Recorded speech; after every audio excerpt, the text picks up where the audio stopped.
York enveloppé de fumée, un traitement prometteur contre le cancer du poumon, une femelle crocodile qui pond des œufs sans partenaire, la disparition de la banquise d'été et le tout nouveau masque à réalité mixte d'Apple. Bonjour à toutes et à tous, je suis Adèle Njaki et bienvenue dans Fil de Science, le podcast Futura où l'on retrace ensemble l'actualité de la semaine.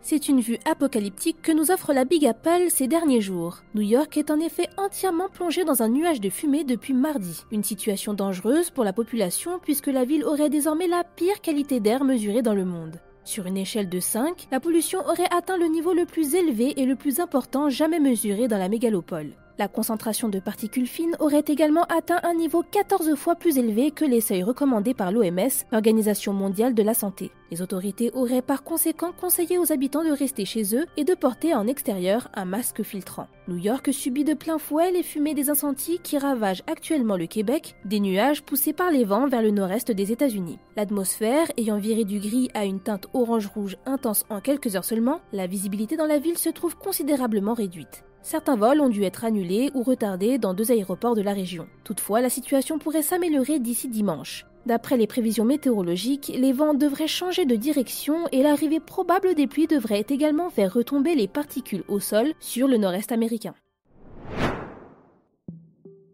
La recherche contre le cancer progresse et porte ses fruits. Un traitement issu du laboratoire AstraZeneca, le Tagrisso, parviendrait à réduire à moitié le risque de décès d'un cancer du poumon. Le cancer du poumon est la principale cause de décès d'un cancer, représentant environ 1/5 de tous les décès provoqués par cette maladie. 73% des patients de stade 1B, l'un des premiers stades du cancer, survivraient 5 ans tandis que ce chiffre tombe à 41% pour les patients au stade 3A, l'un des derniers stades de la maladie. D'après les conclusions de l'essai clinique de phase 3 réalisé par les chercheurs, environ 88% des patients ayant reçu le Tagrisso seraient restés en vie pendant 5 ans contre 78% pour ceux ayant pris le placebo. Pour obtenir ces résultats, les scientifiques ont fait participer 682 patients atteints d'un cancer du poumon, encore à un stade précoce. Les chercheurs auraient donné au hasard à chacun d'entre eux soit 80 mg de Tagrisso en comprimés oraux une fois par jour, soit un placebo, le tout pendant 3 ans ou jusqu'à la récidive de la maladie. Deux choses à noter, le laboratoire parle d'une réduction du risque de décès de 50%, mais notons qu'il compare les chances de survie pour des patients au stade précoce de la maladie versus des patients en phase terminale. L'étude révèle également des effets indésirables chez 23% des patients du groupe Tagrisso contre 14% dans le groupe placebo. Il faudra donc rester patient, d'autres études devraient être réalisées sur ce traitement et pendant ce temps, la recherche continue.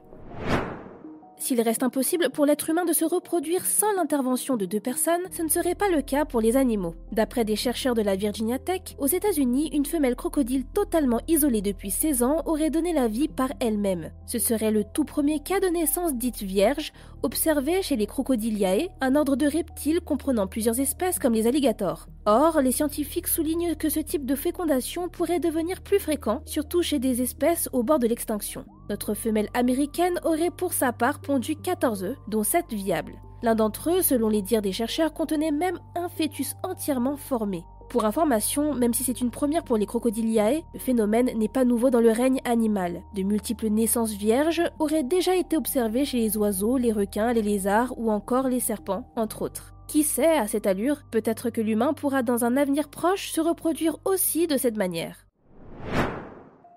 Il est désormais trop tard et les scientifiques nous avaient prévenus. La banquise d'été de l'océan Arctique serait désormais condamnée. C'est ce que vient d'affirmer une équipe internationale de chercheurs qui soutient également que cette partie du globe pourrait se retrouver sans glace dès 2023, soit une décennie plus tôt que les estimations des études antérieures, et ce, même dans l'hypothèse où nous réussirions à émettre peu d'émissions de gaz à effet de serre. Pour information, la banquise arctique est une composante majeure de notre système climatique. Sa disparition ne ferait qu'accélérer encore plus le changement climatique. Les chercheurs soulignent toutefois qu'il est en réalité compliqué de prévoir quand l'océan Arctique se retrouvera sans banquise pour la première fois en été, en raison des fluctuations chaotiques naturelles de notre système climatique. Gardons donc espoir, tout ne serait pas perdu, à condition d'agir maintenant. Si vous êtes en recherche d'inspiration pour passer à l'action, n'hésitez pas à regarder l'interview d'Heidi Sevestre que nous sommes allés filmer il y a 2 jours au salon Change Now.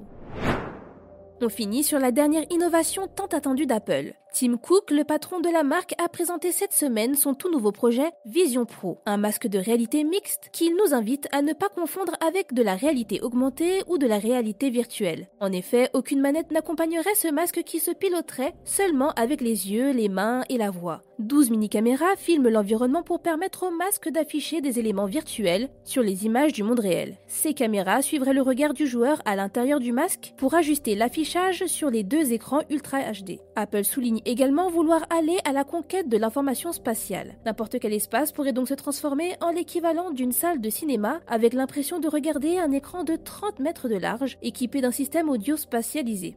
Est-ce donc la fin des salles de cinéma? À 3 499 $ le casque de réalité mixte? Probablement pas encore. Retrouvez plus d'informations sur ce casque haut de gamme et le reste de nos actualités sur Futura. C'est tout pour cette semaine. Si vous nous écoutez sur les applications audio, pensez à vous abonner pour nous retrouver toutes les semaines et à nous laisser une note et un commentaire pour soutenir notre travail. Cette semaine, je vous invite à découvrir notre dernier épisode de Vitamine Tech où Emma Hollen vous parle d'une ville irlandaise qui a appris un pari étonnant, interdire le portable aux enfants de moins de 12 ans. Quant à moi, il ne me reste plus qu'à vous souhaiter un excellent week-end et à la semaine prochaine.